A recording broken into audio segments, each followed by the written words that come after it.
Okay, so it's been a while since I've filmed a video, um, and that's probably because um, there kind of comes a point where the spiritual journey um, as an idea um, just kind of comes to a rest. Um, and you can kind of see that the spiritual journey is a tool, um, is a process that's used along the way. Um, it's kind of like a tool. It's kind of like the final story of the individual, um, the final story of the personal identity. Um, and it's kind of lost motivation to. There comes a point where so this whole channel is based off of the spiritual journey, the story of the person who's experiencing an awakening process. And the foundation of that is basically to stand back from reality, to analyze reality, to label it, and then go on to explain that using language. So explaining an experience using the mind to kind of construct a story.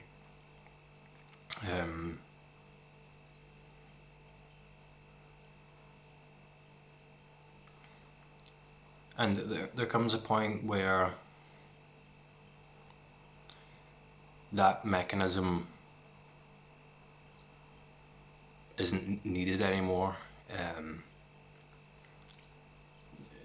It's useful, but then it becomes almost like a separation from just reality as it is. And there's a lot of resistance within that spiritual journey. There's a lot of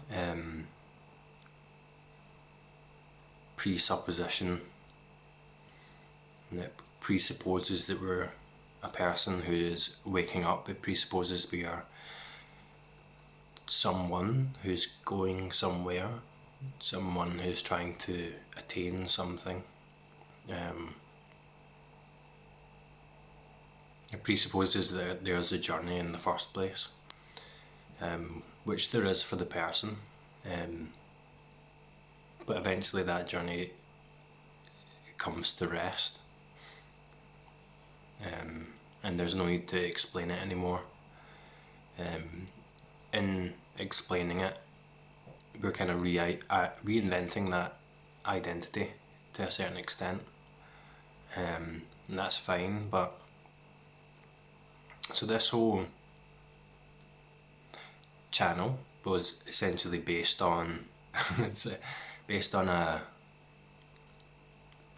let's say, a false reality, or a made up reality, or a made up perception of reality, or a reflection, a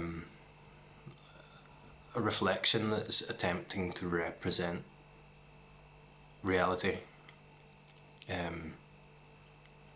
by labeling it and explaining it.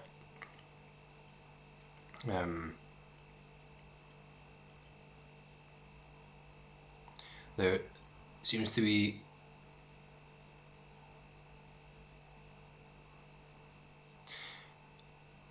in referencing the experience, there seems to be a subtle kind of doership,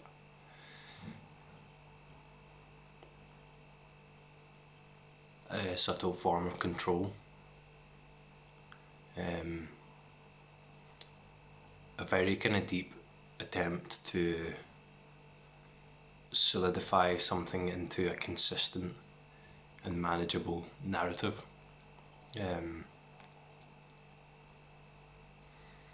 And eventually that kind of drops away, and there's no need to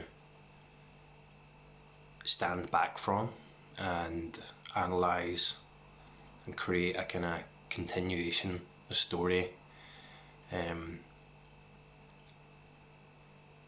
There's no need for that stability. There's no need for the seeming dependability of the story. And we kind of move into just spontaneous existence, let's say.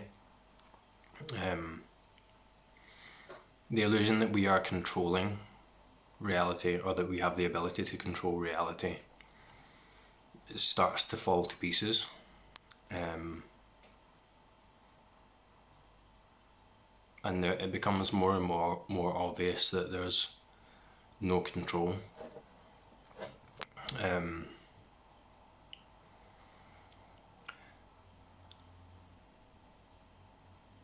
Yeah. So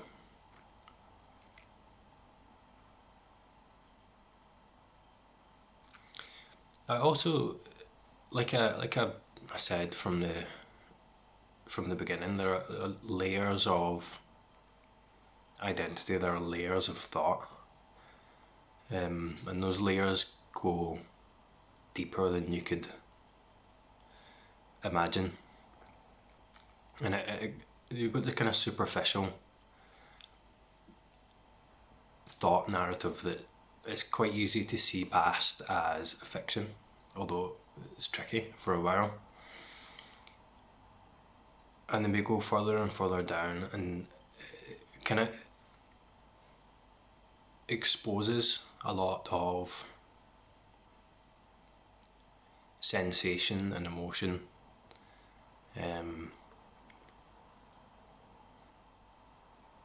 sensation that seems to be merged with physical experience and thought. And we become quite good at being able to decipher whether there's resistance. And we notice that the resistance to these sensations and these emotions that are just there, it compacts them, kind of congeals them into a solidity.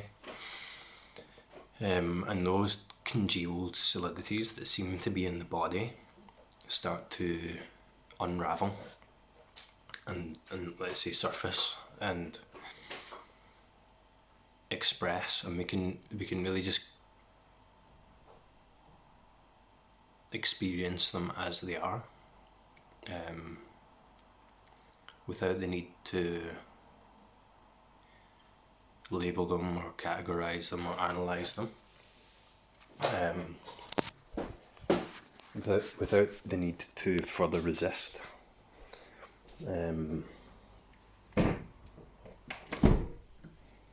Without the need to figure things out and to explain things. And it becomes as simple as just letting go to experience, letting what is just be there. And when we let go of that control, what's there just expresses itself as it is, without the illusion of consistency, without the illusion of me holding it together. And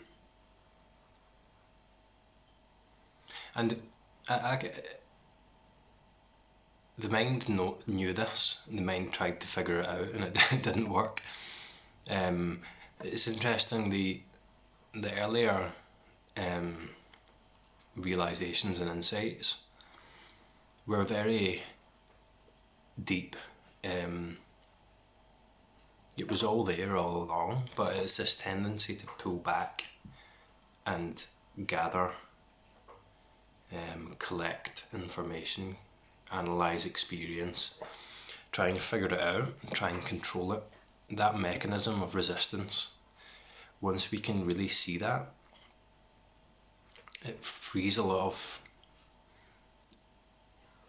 experience up. It frees a lot of it frees up a lot of the self that seems to be stuck in time, that seems to be blocked, let's say. It frees it up into now. It frees it up into the immediate or direct reality.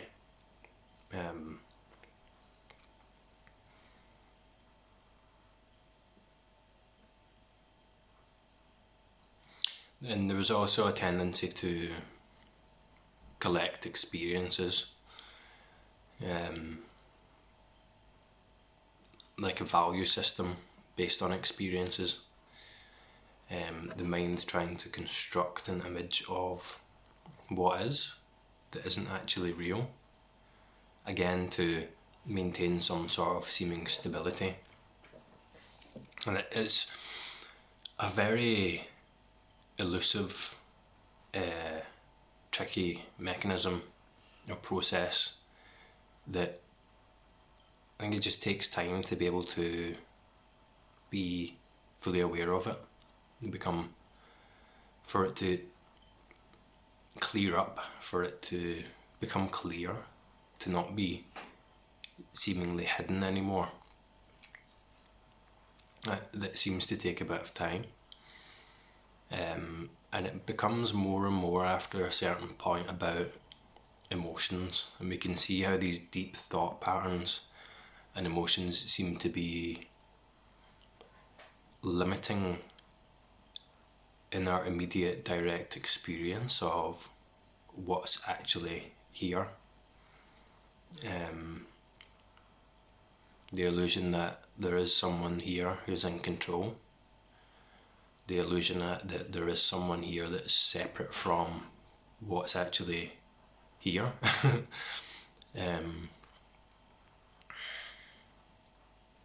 The illusion of time and distance. And it seems that in my own experience, the illusion of time and distance was seen through it as an experience, but it seemed to be like there was a deep emotional thought structure that was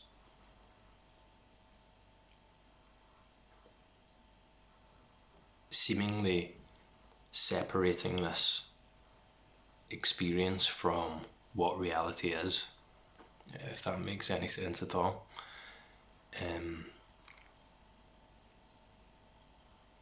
And explaining this, going through explaining my experiences, seemed to be a part of that mechanism. So this whole channel essentially is a representation of this mechanism that I'm attempting to talk about.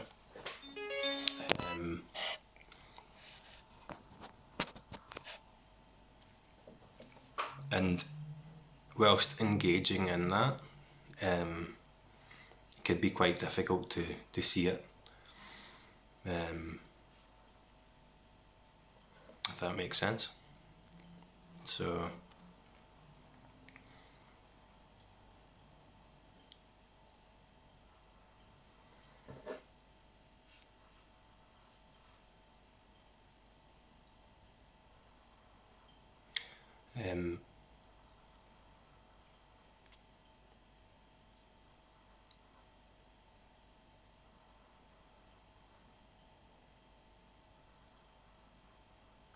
another way to say it is everything just becomes more immediate until the idea of immediacy doesn't exist anymore, or it's so immediate that there's no space for that concept to exist.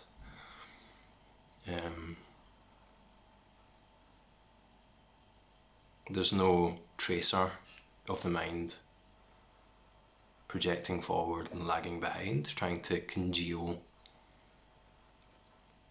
what this is, or what is, into a story, into some seeming structure that is really there just to try and control or try and resist what is already, which is useless.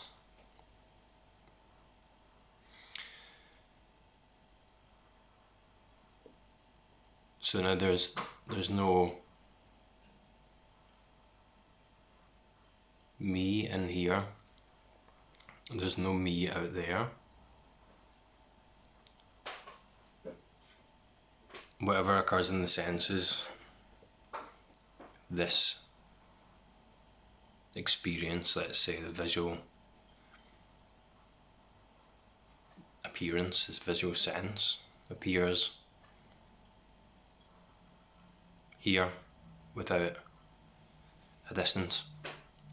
Here isn't particularly anywhere.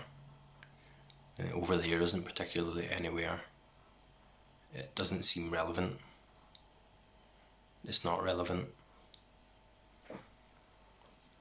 Everything just is where it is, simultaneously, without any gap, without any distance, without any separation. And it blends into the other sensory experience, like sound.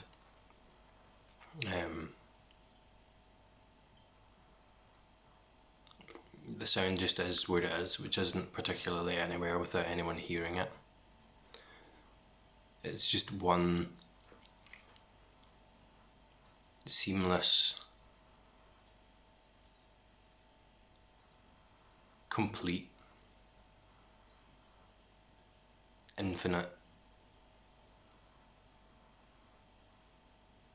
reality, let's say.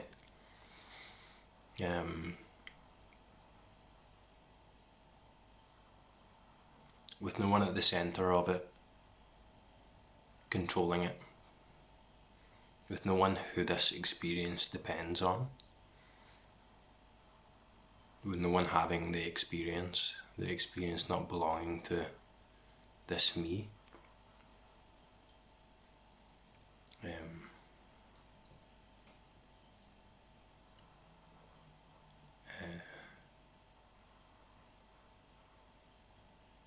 And I think part of the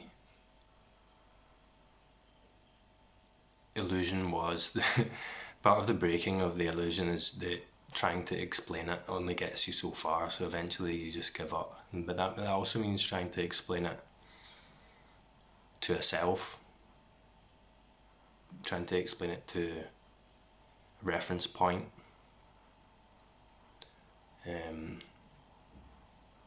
a position within reality, who's experiencing reality. It just stops working, and then when that's let go of, all there is what is immediately present, whatever it may be, and whatever that is. It just is where it is, infinitely, and that's it.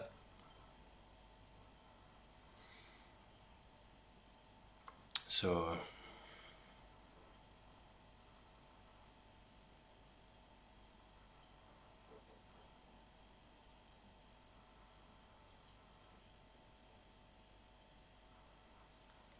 and it just, you could say it goes deeper and deeper, but nothing moves.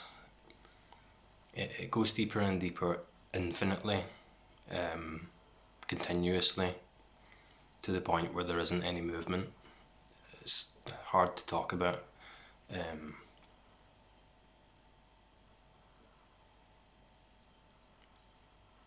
It goes infinitely deep because there's no gap there, there's no distance. There is just what there is.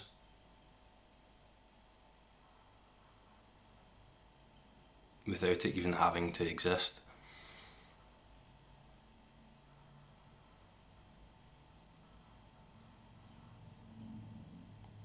Without it having to be known or understood at all.